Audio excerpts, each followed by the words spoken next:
कौन से मौर्य वंश की बात कर रहे हैं आप?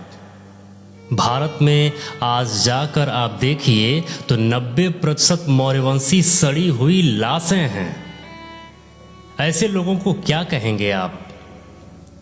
सम्राट अशोक की बनवाई गई धरोहरों को जिन लोगों ने तोड़ा, जिन लोगों ने रौंदा और आज भी रौंद रहे हैं, ऐसे लोगों का चाटुकारिता कर रहे हैं आज भारत में वो लोग जो कहते हैं कि हम सम्राट अशोक के वंशज हैं। शर्म भी नहीं आती है ऐसे लोगों को ये कहते हुए कि हम मौर्यवंशी हैं, हम सम्राट अशोक के वंशज हैं। एक तरफ कहते हैं कि हम सम्राट अशोक के वंशज हैं और वहीं दूसरी तरफ उनकी चाटुकारिता करने में व्यस्त हैं, उनके बनाए गए सिस्टम के हिसाब से चलते हैं। जो लोग जिम्मेदार हैं मौर्य वंश को तबाह करने का, समाप्त करने का, रौंदने का, और जो आज भी मौर्य वंश की धरोहरों को समाप्त कर रहे हैं, ऐसे लोग मौर्यवंशी कहने के लायक नहीं हैं।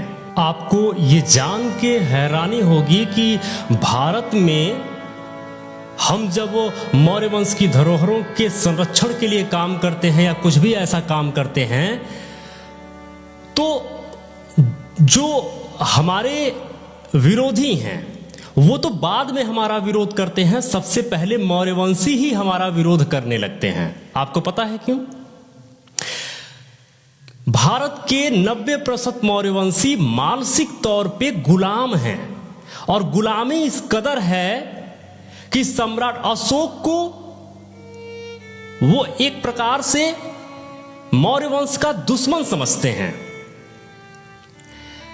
जाहिलता की इतनी गहन पहचान देते हैं ऐसे मौर्यवंशी कि आपको कभी कभी लगेगा कि धरती पर कितने बड़े बोझ हैं ये। आइए कभी भारत और देखिए मौर्यवंशियों की हालत।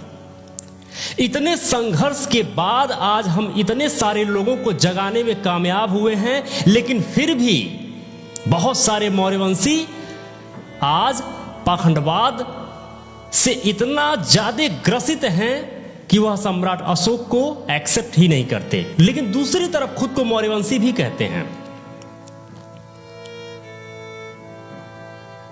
भारत में मौर्य वंश के संरक्षण के लिए, बुद्ध धर्म के संरक्षण के लिए निरंतर हम पिछले 12-14 सालों से काम कर रहे हैं, जिसका नतीजा है कि 3 से 4 सालों के अंदर इधर आप देखेंगे तो भारत में मौर्य वंश के उत्थान के लिए, बुद्ध धर्म के उत्थान के लिए एक आंधी सी चल रही है, लेकिन अभी भी उन्हें सुधारना बाकी रह गया है, जो आज भी पाखंडवाद से ग्रसित हैं, पाखंडवाद के गुलाम हैं।